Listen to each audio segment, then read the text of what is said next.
வள்ளல் பெருமான் உயிர்களின் மேல் கொண்ட கருணையால் எழு என்று நான் சொன்னவுடன் செத்த பிணங்கள் எழுகின்ற சித்தினை தனக்கு தர வேண்டும் என்பதை அருட்பெருஞ்சோதி ஆண்டவரிடம் செத்தவர் எழுகென செப்பியாங் எழுப்பிட அத்தருள் எனக்கருள் அருட்பெருஞ்சோதி என கேட்க அருட்பெருஞ்சோதி ஆண்டவரும் வள்ளலார் கேட்ட சித்தை உடனே தந்து விடுகிறார். செத்தவரை எழுப்பும் சித்தி மட்டுமல்ல, தன்னிடம் இருந்த எல்லா சித்துகளையும் வள்ளலாரிடம் கொடுத்து விடுகிறார் அருட்பெருஞ்சோதி ஆண்டவர். அதனை சித்தெல்லாம் வல்ல திரள் அடித்தனுக்கே அத்தன் என்றோங்கும் அருட்பெருஞ்சோதி தன் சித்தனத்தின் தன் சமூகத்தினில் என் சித்தாக்கிய என் தனித்தந்தையை அகவல் பாடல்களில் சொல்லியுள்ளார். வள்ளலார் மொத்த சித்துகள் 64 கோடி என்கிறார்.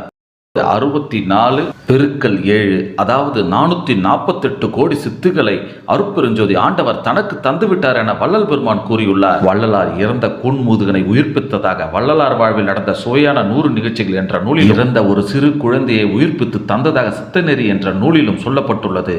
மற்ற சான்றுகள் இல்லை.